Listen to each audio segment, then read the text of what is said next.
Hallo und herzlich willkommen, liebe Freunde der elektronischen Tanzmusik. Es ist endlich passiert. Ich habe die 500 Abonnenten-Marke auf YouTube geknackt. Jubel!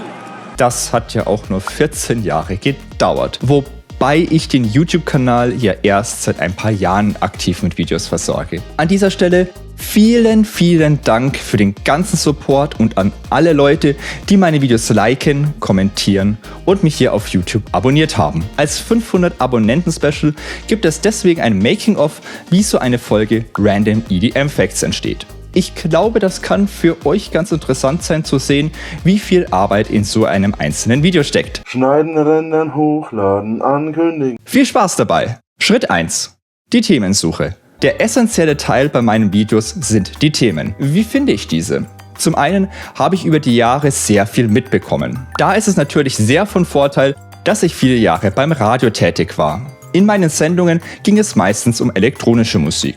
Dass ich beim Radio war, ist auch für andere Arbeitsschritte von großem Vorteil. Mehr dazu später. Weitere Themen werden mir auch in den Kommentaren vorgeschlagen. Außerdem bekomme ich auch von Freunden und Kollegen einige Vorschläge. Wenn ich dann genügend Themen zusammen habe, sortiere ich sie für meine Folgen. Pro Folge behandle ich ja 3 Themen. Dementsprechend sortiere ich sie so, dass sie einerseits eine gute Abwechslung bieten. Manche Themen passen aber andererseits auch sehr gut zusammen. Dementsprechend versuche ich diese Themen dann möglichst in die gleiche Folge zu packen. Schritt 2. Die Recherche. Wenn ich dann meine Themen zusammen habe, kommt der nervigste und zeitintensivste Arbeitsschritt. Doch bevor ich so richtig mit der Recherche starte, mache ich erstmal eine kleine Suche, ob man zu den Themen überhaupt noch etwas findet. Viele der Themen liegen ja schon Jahre zurück und da ist es nicht mal sicher, dass es noch irgendwelche Quellen wie zum Beispiel Artikel dazu gibt. Auch so manches YouTube-Video von damals ist nicht mehr online. Dann wird fleißig recherchiert und gegengecheckt. Schritt 3. Das Skript.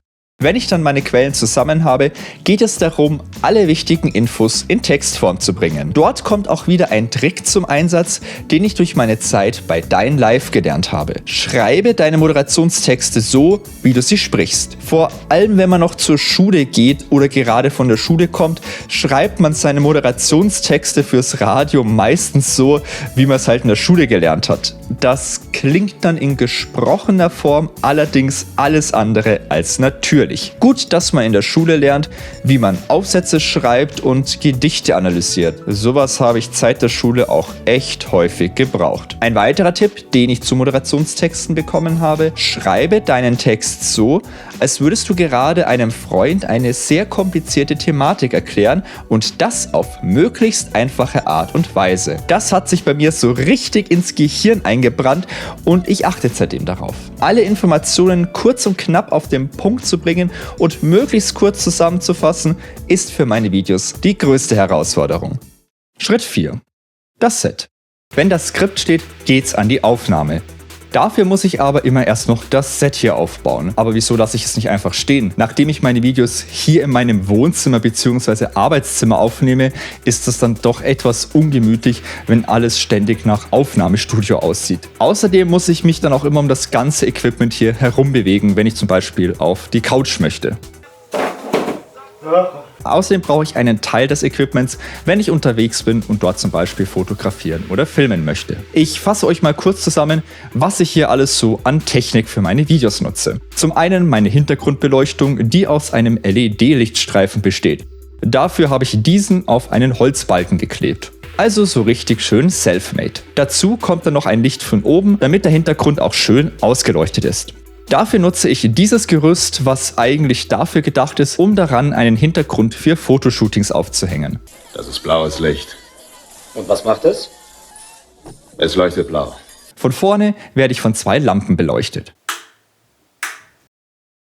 Auf der Kamera ist ein extra Bildschirm, damit ich mich auch selber sehen kann. Auf dem Objektiv ist ein Teleprompter montiert, damit ich meine Skripte ablesen kann. Den Ton nehme ich mit einem Mikro direkt von mir auf, damit ich möglichst wenig Raumhall habe. Der Ton wird dann mit einem Aufnahmegerät aufgezeichnet, an das noch ein Preamp angeschlossen ist, damit ich wenig Rauschen und eine gute Eingangslautstärke habe. Meine neueste Ergänzung hier ist übrigens dieser Sichtschutz. Diesen nutze ich aber nicht im eigentlichen Sinne, sondern um den Halt zu reduzieren. Klar, für sowas gibt es auch weitaus professionellere Lösungen, aber diesen hier kann ich einfach auf die Seite räumen, wenn ich ihn gerade nicht brauche. Und weil ich schon öfters gefragt wurde, welches Motiv hier hinter mir zu sehen ist, das ist ein Bild vom Album Polychrome von Koan Sound. Schritt 5. Die Aufnahme.